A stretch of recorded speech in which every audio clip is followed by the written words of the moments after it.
天不收一直都清楚，他和韩香寻的距离近到能同生共死，却也远到一生都无法靠近。起初，天不收根本没打算收留这2个孩子，更没想过自己竟能将他们拉扯大。孩子不比小猫小狗，绝非随便养养就能应付。一旦收下，便注定要一辈子绑在一起，要管他们吃喝拉撒，教他们本事，讲道理，还得教好，否则孩子成了害人之徒，可该怎么办？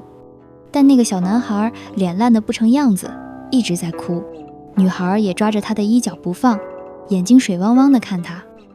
唉，算了，从今往后，你叫豆豆豆，你叫姚耀耀，听懂了吗？这名字里的心愿终究没被辜负。后来，耀耀愈发健康活泼，豆豆也不再终日愁眉不展，偶尔还能笑得像个普通孩子。只是这孩子太过懂事孝顺，小小的心里装了太多事。他一直想把真正的记忆传授给豆豆，可豆豆哪怕已经失忆，也还是摇头拒绝。即便如此，他还是让豆豆练过针法，那条辟邪行禅上粗糙的针脚，就是豆豆练习的成果。虽说练针线并非豆豆自愿，但他制作这条行禅时，藏在里面的心意却无比真挚。对于天不收来说，养孩子最头疼的莫过于夜哭，2个孩子一起哭，更是双倍的可怕。天不收甚至低下头去向他素来讨厌的江无浪取经，江无浪却似笑非笑地回他：我家的从不夜哭。江无浪果然讨厌。最后他总算摸索出一个法子，讲笑话。那些笑话虽冷得要命，却每次都能哄住豆豆和耀耀。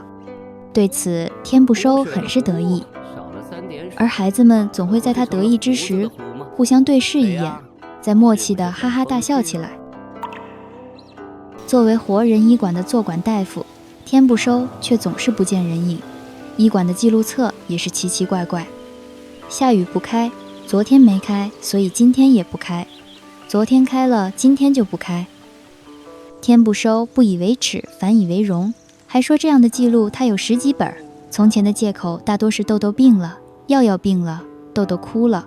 如今2个徒弟长大了，他这个师傅也只好另找些新借口了。一日，村里一位老妇人因家人迁居开封，病倒后无人照料，被村民送进了活人医馆。他见豆豆酷似自己孙儿，便塞了把饴糖给他。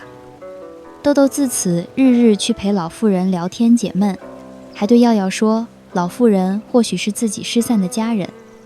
豆豆深信天不收一定能治好老妇人。可1个月后，老人还是离世了。天不收在池塘边找到抱着膝盖发呆的豆豆，告诉他生老病死是定律。豆豆却无法理解，若真是定律，医者又有何用？天不收未接话，只拿出1包饴糖，这是老妇人感念豆豆相伴，减少了他离世前的惊惧痛苦，特意留下的谢礼。豆豆攥着饴糖，终究忍不住落了泪。医者并非能逆转生死定律，却能给予生命温暖与慰藉。这日，活人医馆又不开张，天不收正躺在小榻上，美滋滋地盘算着这个月的进账。忽然，盖在脸上的记账本被人抽走，他正要发作，见来者是韩香寻，便又躺了回去，背过身念道：不开张，不开张，今儿个要睡觉。快起来，给我做瓶千金镜。送上门的生意哪有不做的道理？天不收立马翻身下床，刚想谢过韩香寻这尊财神，转念却觉出不对。神仙肚里能有什么大灾大病？韩香寻又向来抠搜，怎会突然要那么多千金镜？多半是为了储清泉。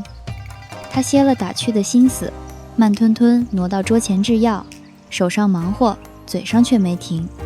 又是为了那位楚大侠。哼，那傻子非要去送死，备点药，免得他真死了，还得我收拾。天不收撇撇嘴，小声嘀咕：他傻，你难道不傻？韩香寻狠狠瞪了他一眼：我也是个傻的，也就傻子才放着好时光不睡，爬起来给你的心上人做伤药。接过韩香寻手中的离人泪时，天不收便敏锐地察觉到他的香膏又要用完了。偏若惊鸿，宛若游龙，此香名为惊鸿饮，是天不收专门为洛神特制的礼物，是他最得意的作品。沉水香在乱世中价逾千金，好在活人医馆还存有些福邻国的行货，他从不许旁人染指，此刻却毫不吝啬地用来给他配香。他向来把最好的给他。一日，不羡仙对外宣称韩娘子外出寻找时仙，客栈照常营业。这轻巧的说辞却盖不住井底弥漫的血腥气。韩香寻在弱水身受重伤，此刻正于枯井下休养，还是走漏了些风声。为了杜绝隐患，保护韩香寻的安危，天不收于清河某处荒野悄然出手，将所有见过韩香寻的契丹斥候尽数毒杀。荒野重归寂静，只余下几具迅速溃烂的尸身，他们的脏腑烂成了粥样，连秃鹰都不愿靠近。你不该这样意气用事。面对韩香寻醒来后微微责备的眼神，天不收故作委屈，眼底却藏不住笑意。待韩香寻离去，天不收才轻轻摇了摇头，没经验，下手重了些。为了他，纵使双手沾血也无妨，更何况他伤得如此之重。香味入鼻，思绪回笼，馨香已然配成。天不收微微一笑，走出韩香寻房间的时候，夜色已深，温柔的月色洒落在房间里，铜镜旁多了一个崭新的瓷瓶。师傅，你跟韩娘子究竟是什么关系啊？天不收不急不忙，放下手中药点。这么好奇，那师傅的绝学你不好奇？不好奇，不好奇。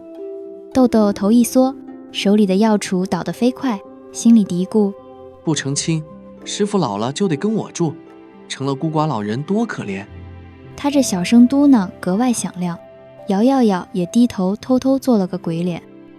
天不收懒得再逗徒弟，洛神不会老，他的船夫也一样，哪怕七老八十，他俩仍是黄河上的神仙搭档。可这俩半大孩子好奇心倒重，成天四处打听，和不羡仙那位有的一比。当年若不是见韩香寻养了孩子，自己也不会一时心软捡了他们，儿女徒弟皆是债呀。想到这儿，天不收支起身子，摆起师傅架子。药点背完了吗？账簿理完了吗？不羡仙早有传言，天不收对韩香寻绝非一般。看诊病人明里暗里求证，他只笑笑，偶尔会露出神伤。凭着在村里的好人缘，足以让他在这10几年里和江无浪竞争不羡仙上门婿的位置。这般牵扯总也好过天河分楚汉，清清白白，好似两条永不相靠的线。做了燕北盟那一单大生意后，韩香寻低声叮嘱他要对此事保密。他凑得极近，温润的火光映着他的脸，井下阴风竟也不冷。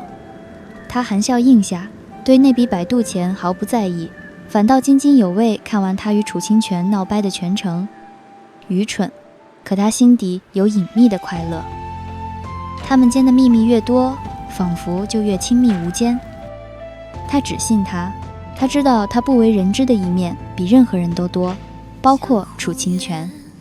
只是那一天的他从未见过。那天他将一坛又一坛酒倒入壶中，酒液潺潺，竟像他隐忍的泪。他沉默望着泛着涟漪的水面，他一直在远处静静看着。这辈子只有洛神的船夫不会离开他，风雨共度。只要他肯回头看看，只是他却从不曾回头。不管是不羡仙精明爽利的韩老板，若水岸执刀换脸的洛神，还是此刻河边那个缅怀过去为情伤心的女人，就像这10几年每夜睡在井下仔细伪装成男人的自己一样。他们可以是传言中关系匪浅的天大夫和韩老板，也可以是不为人知的江湖共犯，还可以是邻里乡亲口中般配的家人，但他们永远不可能在一起。这世上，2个女人的心只能无限接近，然后停在1尺的亲密距离，这便是世上最遥远的距离。